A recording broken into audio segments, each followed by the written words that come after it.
से आगे बढ़कर दुनिया में ताकतवर देश बन के भी बताना था। और ये काम करके इस कांग्रेस पार्टी ने बताया कि 1947 का हिंदुस्तान और 2014 के हिंदुस्तान के बीच में जो परिवर्तन हुआ है वो परिवर्तन करने का कांग्रेस पार्टी ने किया है। इसे भाइयों समझने की जरूरत है। संसदीय लोकतंत्र का मतलब व्यक्ति का विचार नहीं। मोदी जी के वोट दीजिए, के उम्मीदवार को वोट दें, मोदी जी के उम्मीदवार को वोट दें। लोकतंत्र में हमने भारतीय जनता पार्टी के उम्मीदवार समझ में आता है। पार्टी का काम करे, विचारधारा फैलाए और विचारधारा के आधार पर वोट मांगे, तब तो समझ में आता है। भगवान का मंदिर बना दिया, इसलिए वोट दो, सही बात। ये भूल गए नौजवान।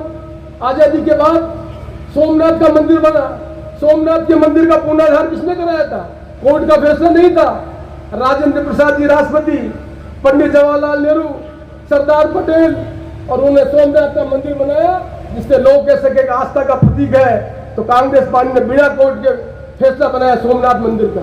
तो सोमनाथ का मंदिर के नाम पर वोट नहीं मांगे थे। उन लोगों को नीति बनाकर सोमनाथ का मंदिर भी बनाया और कृषि क्रांति भी की, श्वेत क्रांति भी की, लोगों को पढ़ाया लिखाया भी, उनकी स्वास्थ्य का काम भी किया और देश को आगे बढ़ाने का काम किया। आज मंदिर बनाया हमने, आपने बनाया, कोर्ट का फैसला हुआ है। आपका फैसला होता तो अटल बिहारी वाजपेयी देश के प्रधानमंत्री थे, बना लेते उस समय। कोर्ट का फैसला हुआ है, सिविल सूट होता है, एक दिन में फैसला नहीं होता है। तो फैसला झगड़ा होना, इसका धर्म का, इस धर्म का फैसला होने में समय लग गया। कोर्ट ने फैसला किया बनाना, कोई भी देश का प्रधानमंत्री उसको बनाना पड़ेगा। कोर्ट का फैसला था, नई बात पहुंचेगी, मंदिर हम बनाएंगे। भगवान राम भी बीजेपी के हो गए। भगवान राम पहले थे ही नहीं, अयोध्या थे ही नहीं, पहले 1947 के पहले थे ही नहीं। अटल बिहारी वाजपेयी प्रधानमंत्री तब थे ही नहीं। हमने जल्दी में मंदिर का काम बनाने का काम किया, काम रुकवा दिया गया। हमने सियार के अंदर मंदिर बनाने का काम किया, हम रोक दिया। क्यों भाई? हम हिंदू नहीं है, वही लाइसेंस देंगे जब जाकर मंदिर बनेंगे। वे धर्म का काम धर्म करेगा।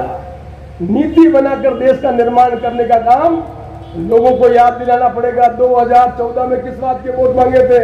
ये हम सब मिलकर इस इलाके में देश को लोकतंत्र मजबूत करने के लिए, इस देश में हिंदू, मुस्लिम, सिख, ईसाई, इस देश में अलग अलग धर्म को मानने वाले लोग, इस देश में अलग अलग देवी देवताओं को मानने वाले लोग, सब मिलजुल कर देश को आगे बढ़ाने का काम करें। उस पार्टी के नुमाइंदे को हम वोट देकर लोकसभा में भेजेंगे, जिससे आने वाले समय में हमारे इलाके में भी तरक्की होगी, प्रदेश में भी तरक्की होगी और देश में भी तरक्की होगी।